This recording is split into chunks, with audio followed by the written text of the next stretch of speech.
Hare Krishna, Krishna Krishna, Hare Hare, Hare Rama, Hare Rama, Rama Rama. ভক্তি বড় না কৃষ্ণ বড়? কোনটা বড়, ভক্তি না কৃষ্ণ? না না না না, কৃষ্ণ শব্দের অর্থ হচ্ছে সর্বাকর্ষক। এখানে তো কোনোটাই বাদ থাকে না। সর্ব মানে যিনি সবকিছুকে আকর্ষণ করেন, সব, কোনো কিছু বাদ থাকে না। এমনকি সর্বাকর্ষক বলতে কেমন কি বোঝানো হচ্ছে যে দেবকী নন্দন কৃষ্ণকে যখন বসুদেব নন্দালয়ে নিয়ে গিয়েছিলেন, সেখানে তো যশোদানন্দন কৃষ্ণ কোথায় ছিল? নন্দালয়ে ছিল। আর এই দেবকী নন্দন কৃষ্ণ যখন গিয়েছে তখন কি করেছিল? এই কৃষ্ণ আকর্ষণ করে তার ভিতরে ঢুকে গেছে। তো ঠিক এই সমস্ত বিষ্ণুর প্রকাশ, মহাবিষ্ণুর প্রকাশ সেই দেবকী নন্দন কৃষ্ণকেও তিনি আকর্ষণ করে তার মধ্যে প্রবেশ করিয়েছেন। এই জন্য সব থেকে তো বৃহৎ হচ্ছে বিষ্ণু বা মহাবিষ্ণু, তাকে পর্যন্ত আকর্ষণ করতে পারে। তাহলে আচ্ছা, এটা গেল। আর কি যে এখন আমি আর একটা জিনিস বলবো যে শুধু কি সেটা না, ভগবান সম্বন্ধে বলা হয়েছে ভাগবতে, অনর অনিয়ান মহত মহিয়ান। ও আচ্ছা, ওনার আবার একটা বৈশিষ্ট্য না, শুধু উনি শুধু বিভু তা না, উনি অনু হতে পারেন। এমনকি এই জগতে যত ক্ষুদ্র বস্তু আছে সমস্ত ক্ষুদ্র বস্তুর মধ্যে উনি প্রবেশ করতে পারেন। তাহলে যদি উনি তার মধ্যে প্রবেশ করতে পারেন, তাহলে ক্ষুদ্র বস্তুর থেকেও ক্ষুদ্র হতে পারে কিনা? ক্ষুদ্রের থেকেও তিনি ক্ষুদ্র, বৃহতের থেকেও বৃহৎ। কেন? কোটি কোটি ব্রহ্মাণ্ড, চিৎ জগৎ, এই জগৎ সব কার থেকে প্রকাশিত হয়েছে? কার ভিতরে আছে? সবকিছু কৃষ্ণের ভিতরে আছে, আর কৃষ্ণ সবার ভিতরে আছে। এমন শক্তিশালী ব্যক্তি যে কৃষ্ণ সবার ভিতরে থাকে, আবার সবকিছু কোথায় থাকে? কৃষ্ণের ভিতরে আছে। কিন্তু কেন কৃষ্ণ ভক্ত সব থেকে কীর্তিমান? কারণ কাকে পর্যন্ত আকর্ষণ করতে পারে? সেই সর্ববৃহৎ। তেমন কথা হচ্ছে যে বড় কীর্তি কার? বড় বস্তু যা বড় কীর্তিকার, বড় বস্তু যা এই জগতে যার যত বেশি আছে সে তত কীর্তিমান। কার বেশি আছে? ভক্তের। কেন? যে ভক্তি কাকে আকর্ষণ করে? কৃষ্ণকে পর্যন্ত। তাহলে যদি ভক্তের বেশি সম্পদ থাকে, এমনকি কৃষ্ণের থেকেও কৃষ্ণ ভক্ত আরো শ্রেষ্ঠ। কৃষ্ণ ভক্ত থেকে কত বড় শ্রেষ্ঠ? এই শ্রেষ্ঠত্বের জন্য ভগবান নিজে কৃষ্ণ লীলা করে অযথা ঠিক গোলক বৃন্দাবনে যাওয়ার পরে ভাবতেছে যে হায় হায়, এটা তো আস্বাদন হয়নি, ওইটার জন্য আবার ফিরে আসছে। ঠিক ওই আস্বাদন উনি আবার এসে করেছেন। কৃষ্ণলীলায় তার আস্বাদন অনেক রুণ্য, কারণ উনি জানে না যে ভক্ত তাকে ভালোবেসে কি ধরনের আনন্দ পায়। কৈছন রাধা প্রেম, কৈছন মাধুর্যা, কৈছন সুখতীয় ভোর, এ তিন বাঞ্ছিত প্রধান ব্রজে না হইল পূরণ, কি করিব ভাবি না পাইব। তাই ভাবিয়া দেখিনু মনে রাধার স্বরূপিনে, তিন বাঞ্ছা পূর্ণ করব নয়। তাই রাধা ভাব কান্তি ধরি, রাধা প্রেম দূর করি, নবদ্বীপকে বল দেয়। এখন এই জন্য স্বয়ং ভগবান ভক্ত হওয়ার বাঞ্ছা করেছেন, ভক্ত হয়ে সেই রস আস্বাদন করেছে, আশ্রয় জাতীয় সুখ আস্বাদন করেছে। না, বিষয় জাতীয় সুখকে মানে আশ্রয় হয়ে আস্বাদন করেছেন। কারণ কথা হচ্ছে যে কেন সেই দিক থেকে এখানে রায় রামানন্দ বড় বলবেন না, কেন বলবেন না বলেন? যার বড় সেটা তত কীর্তিবান, সেই পর্যন্ত সেই কৃষ্ণ পর্যন্ত তার কাছে আছে। আর কি ভক্তের হৃদয়, ভক্তের যে হৃদয় যেখানে ভক্তি থাকে, কোথায় থাকে বলেন তো? কোথায় থাকে? আগে বলেন তো যে কোটি কোটি ব্রহ্মাণ্ড এটা বড় না ভক্তের হৃদয় বড়? বলেন কোনটা বড়? কে বড়? কারণ কোথায় ভক্তি থাকে? কোথায়? কৃষ্ণের সব আছে, কিন্তু কৃষ্ণ ভক্তিটা হচ্ছে ভক্তি। ওটা কি ওনার? ওনার কৃষ্ণের সব কিছু আছে, কিন্তু কৃষ্ণের প্রতি যে ভক্তি এটা কি তার আছে? এই সম্পদ তার আছে নাকি? শুধু এই সম্পদে এই সম্পদটাই তার নয়, তাহলে তবুও তিনি সম্পদহীন। স্বয়ং ভগবান তিনি নিজে সম্পদহীন, সব থেকে বড় সম্পদহীন, এই সম্পদ নাই। কিন্তু এটা কার আছে? ভক্তের আছে। ভক্তি, ভক্ত মানে কি? যদি ভক্তি থাকে তাহলে তো ভক্ত, ভক্তি আছে তারপরে ওই সম্পদ আছে। এই সম্পদ কোথায় আছে? হৃদয়। কৃষ্ণ ভক্তের হৃদয় বড় না কোটি কোটি ব্রহ্মাণ্ড? ঠিক চিৎ জগৎ, এই জগৎ জগৎ কৃষ্ণ সব বড়। কোনটা বড়? কেন? যেহেতু এই ভক্তের হৃদয় তাকে আকর্ষণ করে কৃষ্ণকে। যদি কৃষ্ণকে আকর্ষণ করে, কৃষ্ণ যদি বলেন যে আমি তার হয়ে যাই, যদি সে তার হয়ে যায়, তার যা কিছু আছে এটা কার? তার। তাহলে কে বড়? কৃষ্ণ বড় না কৃষ্ণ ভক্তি বড়? কৃষ্ণ ভক্তের হৃদয় বড় নাকি কোটি কোটি ব্রহ্মাণ্ড বড়?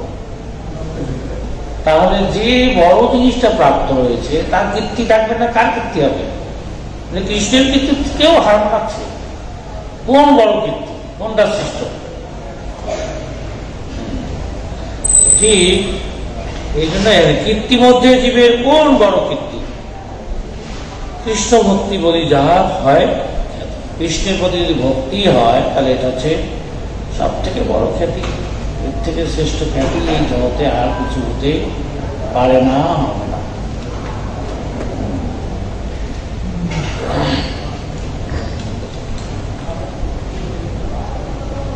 পরের আবার শ্লোকে বলছে যে সম্পত্তি মধ্যে জীবের কোন সম্পত্তি গণী? রাধা কৃষ্ণের প্রেম যার সেই বড় ধনী। আচ্ছা ঠিক আছে, রাধার কার প্রতি প্রেম আছে? কৃষ্ণের প্রতি। আচ্ছা বলো তো দেখি, রাধার বেশি আছে না ভক্তের বেশি আছে?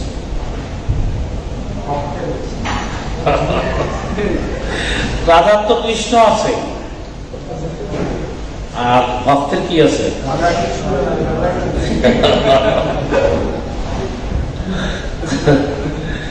তো অল্পতেই বুঝতে পারবে।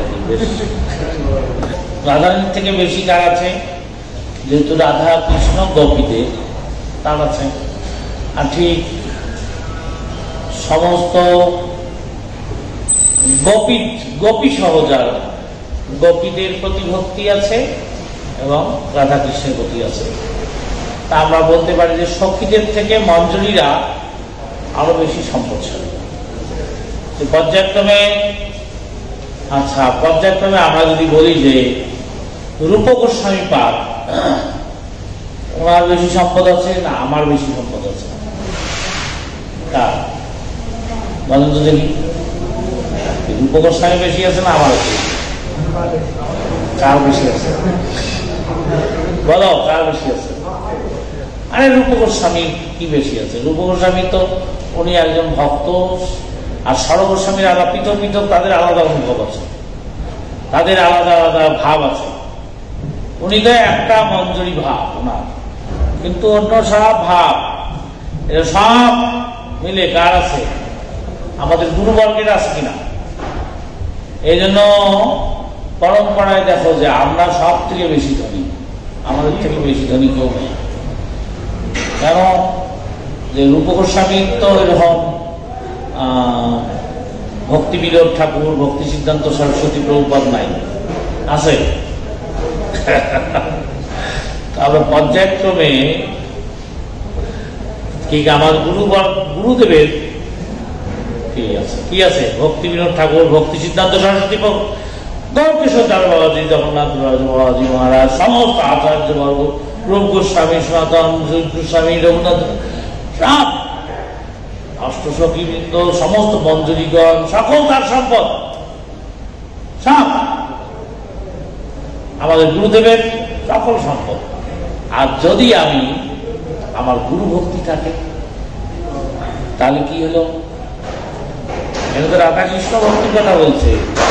রাধাকৃষ্ণের প্রতি ভক্তি থাকে অনেক লস, তাহলে আপনার সম্পদ কমই হবে। কারণ যে পরে সখীগণ আছে, মঞ্জরীগণ আছে, সমস্ত বৈষ্ণব এটা বাদ করে যাবে। এই জন্য আমরা কিন্তু শুধু রাধাকৃষ্ণের ভক্ত না, আমরা কৃষ্ণ পার্ষদ, চৈতন্য মহাপ্রভুর পার্ষদ, সমস্ত বৈষ্ণবগণ, সমস্ত গুরুবর্গ তার সকলেরই ভক্ত। তাহলে সম্পদটা কি ওনাদের বেশি না আমাদের বেশি? কার বেশি? তোমাকে ডুব দিলে নাকি? একটু ভাসো, ভেসে হতো, কোন ভাষার মধ্যে ডুবে গেছে। এই হচ্ছে ভক্তি, এই হচ্ছে ভক্ত। আমরা বেশি সম্পদশালী।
যদি কি থাকে, ভক্তি থাকে।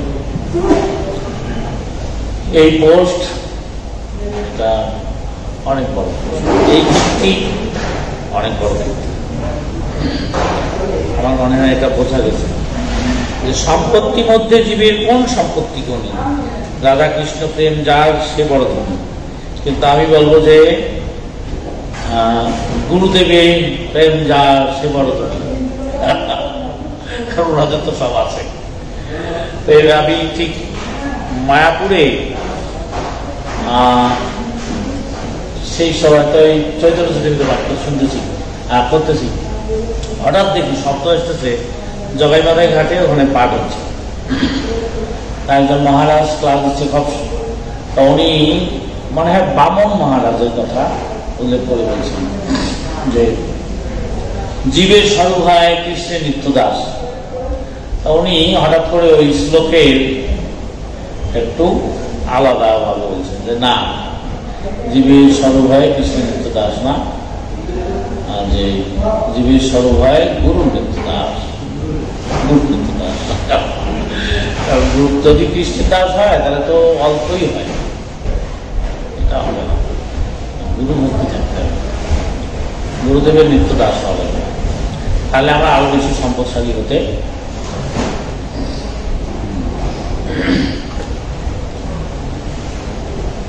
তা ঠিক সম্পত্তির মধ্যে জীবে কোন সম্পত্তি গণী, রাধা কৃষ্ণ প্রেম যার সেই বর্ণন।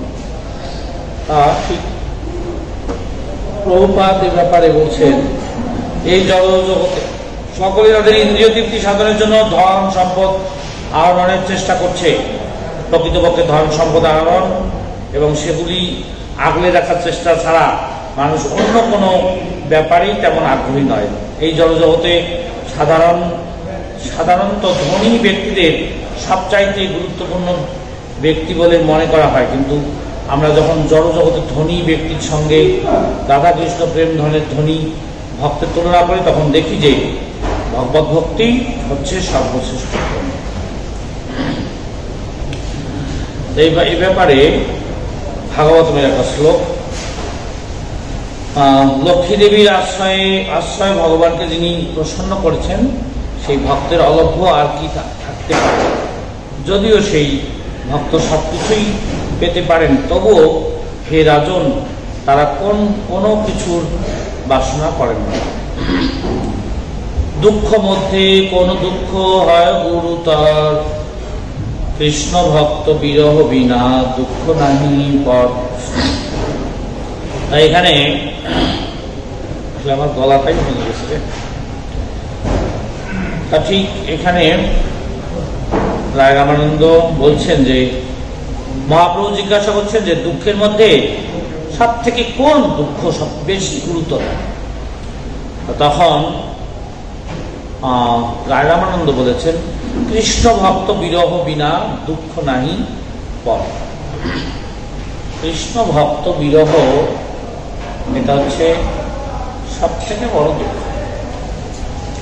আমরা জানি যে হরিদাস ঠাকুর যখন তিনি জগৎ থেকে অপ্রকট হয়েছেন, মহাপ্রভু খুবই ব্যথিত হয়েছিলেন এবং নিজে হাতে মহাপ্রভু তাকে সমাধিস্থ করেছেন। নিজে ভিক্ষা করে সেই আনন্দবাজার থেকে পাণ্ডাদের কাছ থেকে ভক্ষদ্রব্য গ্রহণ করেছেন, আবার সমস্ত ভক্তদেরকে নিজে হাতে তা বন্টন করে খাওয়াইছেন। তা এর থেকে আমরা দেখি যে আসলে মহাপ্রভু নিজেই ভক্ত বিরহ মানে ঠিক সহ্য করতে পারছিলেন না। আর আমি পর্যায়ক্রমে আরো দুই একটা, আমরা তো অত কিছু দেখিনি যে প্রভুপাদ যখন এই জগৎ থেকে অপ্রকট হয়েছিলেন, সেটা আসলে আমাদের গুরুবর্গের কাছে সেটা কি ধরনের দুঃখ ছিল, একটা মনে লাগবে না।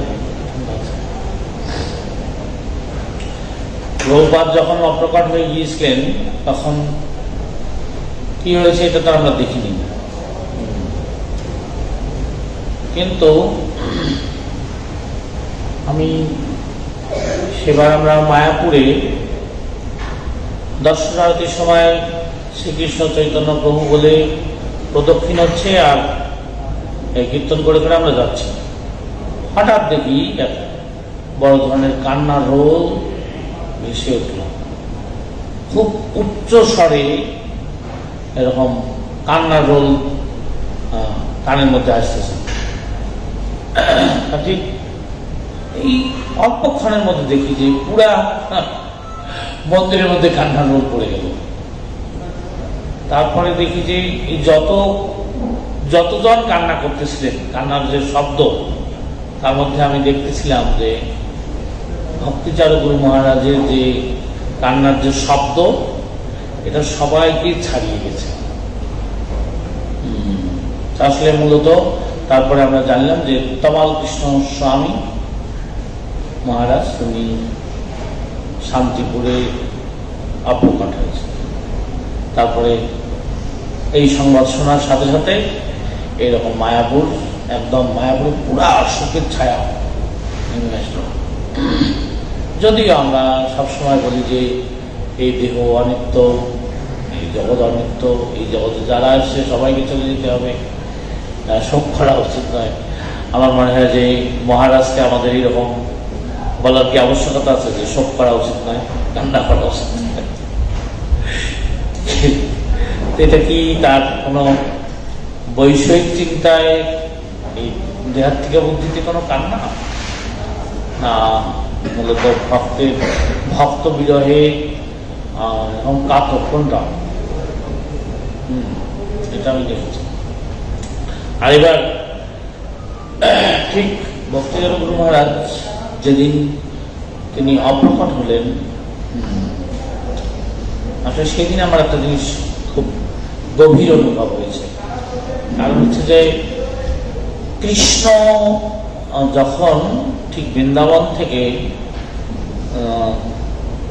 চলে গিয়েছিলেন মথুরায়, সেখান থেকে দ্বারকায়, সেই সময় কৃষ্ণের বিরহ সেই ব্রজবাসীদেরকে কিভাবে ব্যথিত করেছে, এটা তো আর আমাদের দেখার সৌভাগ্য হয়নি। শুধু প্রতিবারই পড়ি, রথযাত্রার সময় তো এটা আমার প্রতি বছর কিন্তু ওই চ্যাপ্টারটা পড়া হয় না, নিজেরা পড়া হয়, পাঠ হলেও শোনা হয়। ঠিক এই জায়গাটা যদিও অনেকবার পড়া হয়েছে, কিন্তু প্র্যাকটিক্যালি এরকম অনুভব করা যে এরকম কৃষ্ণ যখন বৃন্দাবন থেকে চলে গিয়েছিলেন, সেই সমস্ত বৃক্ষগুলো আর কি যেন শুকিয়ে যাচ্ছিল, পাখিগুলো আর মনে হয় কোনো পূজন করছে না, যমুনা যেন আর বইছে না, এরকম সবকিছু যেন একদম ধৈর্যমান হয়ে থমকে গেছে। আমার সেদিন কেন যেন মনে হচ্ছিল যে মহারাজ অপ্রকট হওয়ার সাথে সাথে যেন একদম ঠিক পৃথিবীতে এই অবস্থা, থম অবস্থা হয়ে গেল, যেন প্রকৃতিও এরকম মানে আমার কাছে মনে আচরণ করছে। হ্যাঁ, দেখলাম আমার এরকম অনুভব হচ্ছিল যে ঠিক ব্রজে যেমন কৃষ্ণ বিরহে ব্রজবাসীদের শুধু বিরহের কথা শুনেছি, কিন্তু এরকম এটা তো দেখা হয় না, কিন্তু কেন যেন এরকম মনে হচ্ছে। হ্যাঁ, কিন্তু এর মধ্যেই আর একটা সব থেকে বড় অনুভব হচ্ছে যে আমরা একই সাথে প্রভু জগন্নাথ সহ আছি। প্রভু জগন্নাথের দাদা ঠিক খুব বেশি বয়স, তার 3 মেয়ে রেখে সে অপ্রকট হয়েছে। ওই সময় আমরা চিতাগ্নি করতে গিয়েছি, ওকে সাথে নিয়ে গেলাম, কিন্তু আমি দেখলাম না যে ওর চোখে কোনো জল, শক্ত ছিল প্রভু জগন্নাথ একদম। ভাই মারা গেছে, আমরা একই সাথে গেলাম, কীর্তন করলাম, কিন্তু ওকে কান্না করতে দেখিনি। কিন্তু শুধু এই চিতাগ্নির পরে যখন আমরা আসছি, যেই শুনেছে, আমি দেখলাম যে প্রভু জগন্নাথ এই যে হাউমাউ করে কান্না শুরু দিল। আমি তখন বুঝলাম যে আর কি লাগবে, মানে ঠিক তার নিজের দাদা মারা গিয়েছে আর তো অন্য তুলনা করার কিছু নেই। যে দাদা মারা গিয়েছে তাতে সে মানে কোনো ওই ধরনের শোক তার, সেক্ষেত্রে তো সে সান্ত্বনা দিচ্ছে যে এই জগৎ অনিত্য এবং সবাইকে চলে যেতে হবে, এগুলো হয়তো সে নিজে প্রভাব দিয়ে থাকছে। কিন্তু যখন মহারাজ চলে গেছেন আর নিজেকে ধরে রাখতে পারেনি, তাহলে সেটা আর কি প্রমাণ লাগবে? ভক্ত বিরহ আর কি লাগবে?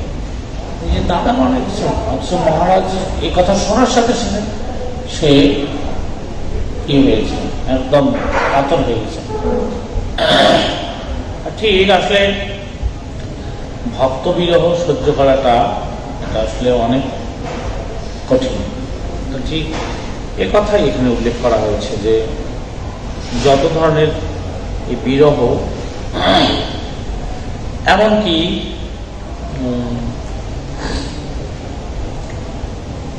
যখন বৃন্দাবনের সমস্ত গোস্বামীগণ একে একে সবাই অপ্রকট হয়েছিলেন পর্যায়ক্রমে, পরবর্তীতে যারা অবস্থান করছিলেন তাদের বৃন্দাবনে থেকেও অত উচ্চ স্থিতি থাকা সত্ত্বেও ঠিক এক একজন গোস্বামী চলে যাচ্ছেন আরণ্য গোস্বামীদের কাতর অবস্থাটা কি ছিল। তার মধ্যে সনাতন গোস্বামী সম্বন্ধে যে মানে বর্ণনা, যে যেহেতু সনাতন গোস্বামী ব্রজবাসীদেরকে অত আপন করে দেখতেন, অত ভালোবাসতেন, ঠিক সনাতন গোস্বামী যেন ব্রজবাসী সকল মানে পরিবারের সাথে একদম সকলের সাথে নিবিড়ভাবে জড়িত ছিল। যদিও গোস্বামীর স্থিতি ছিল কত উন্নত, কিন্তু ব্রজবাসীদের সাথে আচরণ করতেন কেমন, তার ছেলের বিয়ে হয়েছে কিনা, মেয়ে কেমন আছে, নাতনি কেমন আছে, ঠিক এগুলো একদম সাংসারিক আলাপ করতেন এবং তাদের সাথে ওইভাবে মিশে যেতেন। এমন মানে তাদেরকে কৃষ্ণের একান্ত জপ মনে করে তাদের সবার ব্যাপারে এরকম তিনি খোঁজ খবর রাখতেন সনাতন গোস্বামী। আর ব্রজবাসীরা অত আপন হয়ে গেছে যে যেদিন সনাতন গোস্বামী অপ্রকট হয়েছেন পুরা ব্রজবাসীরা সবাই কান্নায় পাগল পানা হয়ে গেছে। কি ধরনের বিরহ অনুভব করলে এটা জগতে বিরল, আর কোন নিদর্শন নেই। সনাতন গোস্বামীর বিরহে ব্রজবাসীদের কি হয়েছে বিরল দৃষ্টান্ত, আর কোন দৃষ্টান্ত এ পর্যন্ত আর হয়নি, হবে না। এত আপন করে দেখতেন ব্রজবাসীরা যে সব ব্রজবাসীরা সিদ্ধান্ত নিয়েছে যেহেতু বাবা সবসময় মাথা নেড়া করতেন, মাথা, তাহলে আমরা তার এটার ভালোবাসতেন উনি, আমরা কি করব? সব ব্রজবাসীরা সবাই মাথা নেড়া করেছে, স্ত্রী পুরুষ বৃদ্ধা বৃদ্ধ যুবক যুবতী কেউ বাকি ছিল না, সবাই মাথা নেড়া করেছে বাবার সন্তুষ্টির জন্য। এই হলো তাদের ভাব। এই জন্য এই যদিও ব্যাস দেবের আবির্ভাব তিথিতে কত মহিমান্বিত একটা তিথি, কিন্তু বৃন্দাবনে কেউ জানে না যে ব্যাস পূর্ণিমা, সবাই জানে নারীয় পূর্ণিমা। কারণ ওই দিনে যেহেতু ব্রজবাসীরা সবাই নারী মাথা নেড়া করছে, ব্যাসদেবের আবির্ভাব তিথি সেই সব বৃন্দাবন ব্রজবাসীদের জানার কথা কিনা, ভাগবতম কার মাধ্যমে আসছে, তারা ব্যাসদেবের আবির্ভাব তিথিকেও এই শোকে মুছে দিয়েছে, সবাই জানে নারীয় পূর্ণিমা। আর তারপরে তারা কি করেছে, যে যেহেতু বাবা প্রতিদিন পরিক্রমা লাগাতো, গোবর্ধন পরিক্রমা করতেন, সব ব্রজবাসীরা মিলে গোবর্ধন পরিক্রমা দিয়েছে। এখনো সেই যে মানে ঠিক এই সনাতন গোস্বামীকে স্মরণ করে এখনো পর্যন্ত ব্রজে সমস্ত ব্রজবাসীরা ঠিক পরম্পরাক্রমে, তাদের বংশ পরম্পরাক্রমে এখনো পর্যন্ত ব্রজবাসীরা তারা সবাই এই দিন নারীয় পূর্ণিমাতে সকলেই প্রদক্ষিণ করা হয়। গোবর্ধন পরিক্রমা করে। আজকে প্রায় 400 বছর হয়ে গেছে বা তার থেকেও অধিক। তাহলে বৈষ্ণবকে, বৈষ্ণব বিরহ কি কি হতে পারে এটা? তাহলে গোস্বামী, ওখানে সনাতন গোস্বামীর আশ্রয়ে যারা সেই বৃন্দাবনে ছিলেন তাদের আধ্যাত্মিক স্মৃতি অত উন্নত, কিন্তু ওনার নিজেদের কি হয়েছিল? এমনকি শেষ সময়ে কার চোখ অন্ধ হয়ে গেছে? জীব গোস্বামী নাকি কার? শেষ সময় পর্যন্ত কোন গোস্বামী ছিলেন? জীব গোস্বামী। কার চক্ষু অন্ধ হয়ে গেছে কান্না করতে করতে? একে একে সব গোস্বামীগঞ্জ চলে যাওয়াতে কান্না করতে করতে চোখ পর্যন্ত অন্ধ হয়ে গেছে। রঘুনাথ দাস গোস্বামী, রঘুনাথ দাস গোস্বামী একে একে সবাইকে হারিয়ে কান্না করতে করতে, তাদের বিরহে কান্না করতে করতে। আচ্ছা দাদা, মানে রঘুনাথ দাস গোস্বামীর স্থিতি কি ছিল সেটা শুধু বিলাপ কুসুমাঞ্জলি যদি আমরা পড়ি তাহলে বুঝতে পারবো কি স্থিতি ছিল। ওনাদেরকে জড় কোনো এই দেহাত্মিক বুদ্ধি, আত্মা যে দেহের মধ্যে পার্থক্য বোঝে না, এই না বুঝে শোকে কাতর হয়েছে। এই সমস্ত কাহিনী, এই সমস্ত ঘটনাগুলি আমাদের বোঝায় যে কৃষ্ণ ভক্ত বিরহ কি। কৃষ্ণ ভক্ত বিরহ বিনা দুঃখ নাহি, পথ দেখি পথ, এর থেকে আর বড় দুঃখ নেই। মুক্ত মধ্যে কোন জীব মুক্ত করি মানি, কৃষ্ণ প্রেম যার সেই মুক্তি শিরোমণি।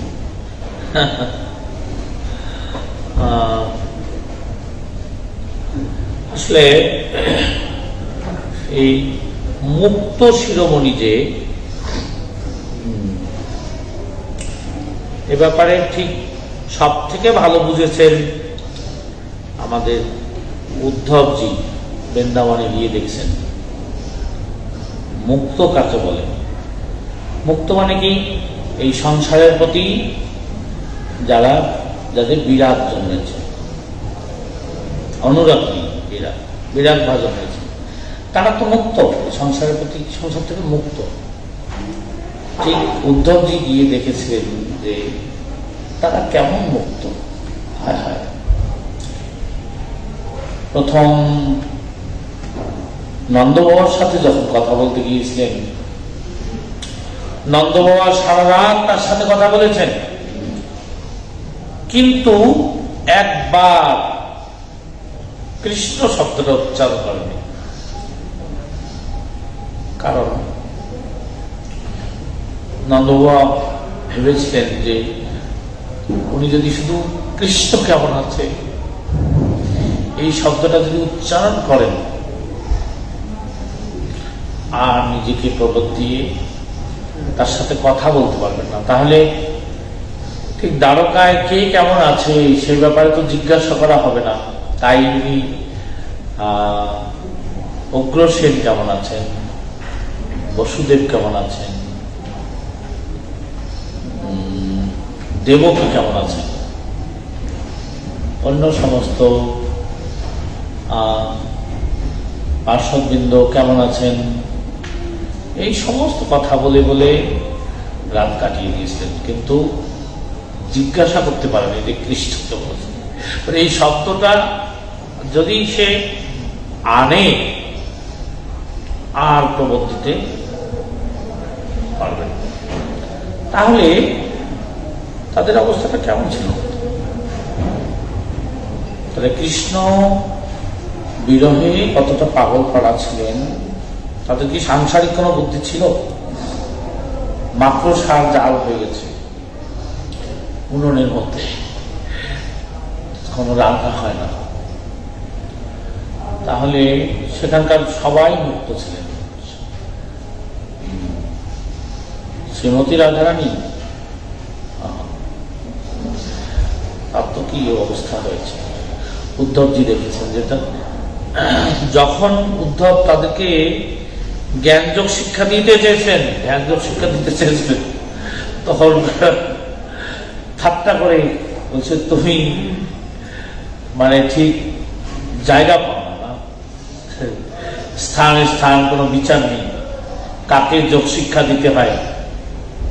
যারা সংসার মোহে অন্ধ তাদেরকেই সংসার থেকে বিরক্ত হওয়ার শিক্ষা দিয়ে কিভাবে পরমাত্মার ধ্যান করতে হয় সেই শিক্ষা দিতে হয়।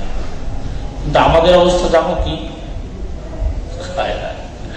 আমরা কোটিবার চেষ্টা করেও আমরা এই সংসারে কখনোই আমাদের মনোনিবেশ করতে পারি না।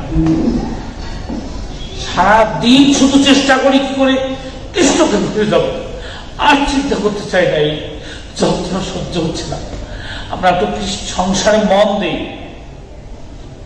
কিন্তু না, আমাদের এই হৃদয়ের মধ্যে সাংসারিক ভাব প্রবেশ করানোর জন্য শত চেষ্টা করি যে যাতে আমরা সংসারের এই কাজ নিয়ে ভুলে থাকি তাকে, কিন্তু না, করি চেষ্টা করে তো পারি না।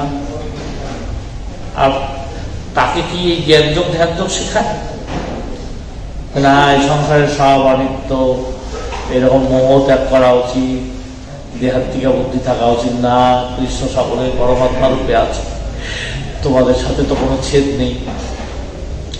তাহলে কে মুক্ত? এই জগতে কোনো চিন্তাই যাদের হৃদয়ের মধ্যে প্রবেশ করতে পারে না, পরমাত্মার কথা বললেও খেপে যায়, না না না, কার চিন্তা করে? নিরন্তর কৃষ্ণ চিন্তায় নিমগ্ন যার চিত্ত, মন, প্রাণ, তাদের আর বৈরাগ্যের কি দেখাইতে হবে? তো মুক্ত, সবকিছু থেকে মুক্ত হয়েছে ব্রজবাসী ভক্ত। তাহলে মুক্তদের মধ্যে কে শ্রেষ্ঠ? মুক্ত মধ্যে কোন জীব মুক্ত মানি? কৃষ্ণ প্রেম যার কৃষ্ণ প্রেম আছে সেই মুক্ত শিরোমণি। যত যোগী আছে, ঋষি আছে, মুনি আছে, শ্রেষ্ঠ। তারা সপচেষ্টা করে সংসার থেকে মুক্ত হতে চায়, এই জন্য ধ্যান করে। আর তারা কৃষ্ণকে ভুলে যে জগতের চিন্তায় যুক্ত হতে চায়, সব চেষ্টা করেও পারে না। কে শ্রেষ্ঠ?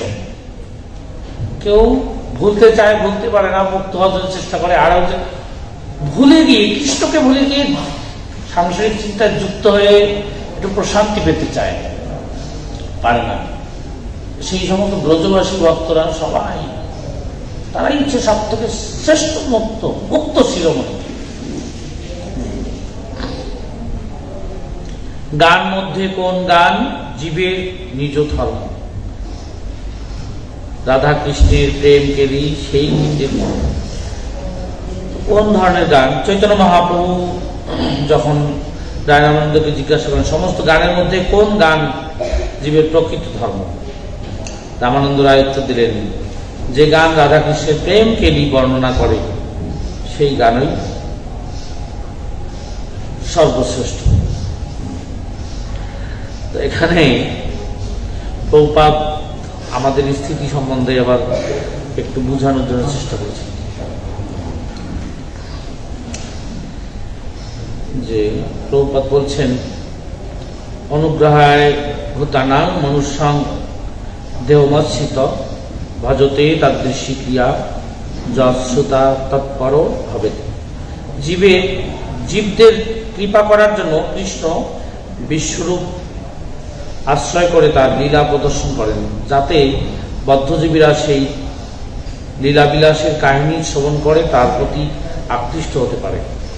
রাধাকৃষ্ণের অপ্রাকৃত প্রেম লীলা যেখানে গাওয়া হয় সেখানে অভক্তদের প্রবেশ সর্বতভাবে নিষিদ্ধ। ভক্ত না হলে জয়দেব গোস্বামী, চণ্ডীদাস আদি মহান ভক্তদের রচিত রাধাকৃষ্ণের অন্তরঙ্গ লীলা শ্রবণ অত্যন্ত বিপজ্জনক।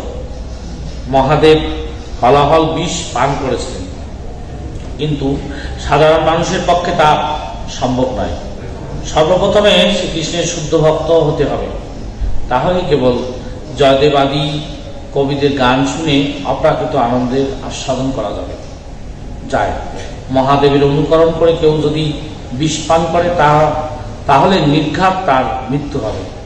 রামানন্দ রায়ের সঙ্গে চৈতন্য মহাপ্রভুর কথোপকথন কেবল উত্তম অধিকারী ভক্তদের জন্য।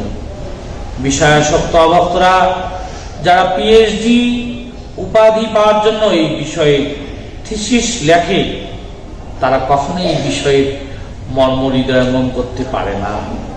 পক্ষান্তরে তা তাদের উপর বিষের মতো ক্রিয়া করে।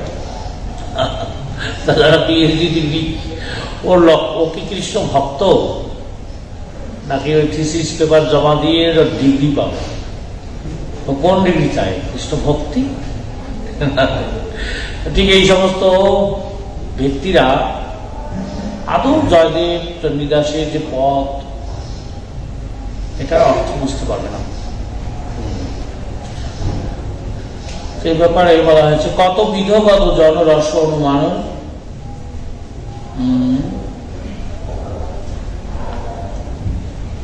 কত বিধগত জন রস অনুমান কি পথটা কি? পরের লাইন, পরের লাইনটা কি? কত বিধগত জন রস অনুমান, কাহু কেহ নাহি পেখ। বিদ্যাপতি। বিদ্যাপতি কহে, প্রাণ জুড়াইতে লাখে না মিলিল এক। বিদ্যাপতি বলছেন এই রসতত্ত্ব সম্বন্ধে যে কত বিদগ্ধ জন আছে, যারা বিদগ্ধ পণ্ডিত, তাদের মধ্যেও লক্ষ লক্ষ জনের মধ্যেও আলোচনা করে আমার প্রাণ আমি কখন জুড়াতে পারি। এই রস সম্বন্ধে অনুমান করতে গিয়ে তারা ভুল ব্যাখ্যা দিয়েছে, ভুল বুঝেছে অনেক বিদগ্ধ পণ্ডিতরা। বিদ্যাপতি বলছেন যে এই রসতত্ত্ব নিয়ে আলোচনা করতে গিয়ে তারা সব বিদগ্ধ জনেরা তারা ভুল বুঝেছে। তাদের সাথে কথা বলতে আমার প্রাণ কখনো জুড়াবে নেই। তাহলে বুঝতে হবে যে আমাদের মতো মূঢ় ব্যক্তিরা, আমরা যদি এরকম রসতত্ত্ব নিয়ে কোনো চিন্তা করি, তাহলে আমাদের অবস্থাটা কি হবে? এই জন্য প্রভুপাদ অনেক সুন্দর কথা বলছেন যে এটা বিষ, আর ঠিক শিব যেমন হলাহল পান করেছেন, আমরা যদি হলাহল পান করি তাহলে কি এটা তো যতটা বিপজ্জনক। প্রভুপাদ বলছেন এরকম অভক্তরা যদি রাধাকৃষ্ণের এই সমস্ত লীলা শ্রবণ করে, একই ধরনের ক্রিয়া হতে পারে। কারণ তার তো দেহাত্মিকা বুদ্ধি আছে, সে তার মতো করে ভাববে, তখনই তার অধঃপতনটা হবে। এজন্য নিষেধ। শ্রেয় মধ্যে কোন শ্রেয় জীবের হয় সার, কৃষ্ণ ভক্ত সঙ্গ বিনা শ্রেয় নাই। এই জগতে যত শ্রেয় আছে তার সব থেকে শ্রেষ্ঠ শ্রেয় কি? যদি কখনো সে কৃষ্ণ ভক্ত সঙ্গ হয়, এটা হচ্ছে জীবের সব থেকে বড় শ্রেয়। এর থেকে আর শ্রেষ্ঠ শ্রেয় পাওয়া এই জগতে আর কিছু হতে পারে না। কাহার স্মরণ জীব করিবে অনুক্ষণ, কৃষ্ণ নাম গুণ লীলা প্রধান স্মরণ। আসলে জীবের অনুক্ষণ সর্বক্ষণ কি স্মরণ হওয়া দরকার। যেরকম কৃষ্ণের নাম গুণ লীলা, এটা হচ্ছে প্রধান বা শ্রেষ্ঠ স্মরণ। কটা বাজলো? হ্যাঁ, তো শেষ। দেখে রাখছি নাকি আর বলবো? দেহ মধ্যে জীবের কর্তব্য কোন ধ্যান, রাধা কৃষ্ণ পদম্ভুজ ধ্যান প্রধান। জীবের সব থেকে শ্রেষ্ঠ ধ্যান কি? রাধা কৃষ্ণের পাদপদ্মের ধ্যান। সর্বতেজী জীবের কর্তব্য কাহাবাস, ব্রজভূমি বৃন্দাবন যাহা লীলা রাস। ঠিক ভগবান শ্রীকৃষ্ণ যে ব্রজভূমিতে রাসলীলা করেছেন, সেই রাসলীলা স্থলী যে ব্রজভূমি, সমস্ত স্থান ত্যাগ করে জীবের সর্বশ্রেষ্ঠ স্থান হচ্ছে সেই বৃন্দাবনে বাস করাটা। শ্রবণ মধ্যে জীবের কোন শ্রেষ্ঠ শ্রবণ? রাধা কৃষ্ণ প্রেম কেলি কর্ণরসায়ন। উপাস্যের মধ্যে কোন উপাস্য প্রধান? শ্রেষ্ঠ উপাস্য যুগল রাধা কৃষ্ণ নাম। রাধা কৃষ্ণের নাম হচ্ছে শ্রেষ্ঠ। ঠিক হরি নাম, যেহেতু হরে কৃষ্ণ নামের মধ্যেও কি রাধা তত্ত্ব আছে, হরে রূপে। এ পর্যন্তই থাক আজকে। ঠিক আছে। জয় শ্রীমান মহাপ্রভু কি, জয় রামানন্দ কি, রামানন্দ সংবাদ কি, চৈতন্য চৈতামৃত কি, জয় জয় নিতাই গৌর সীতারাম।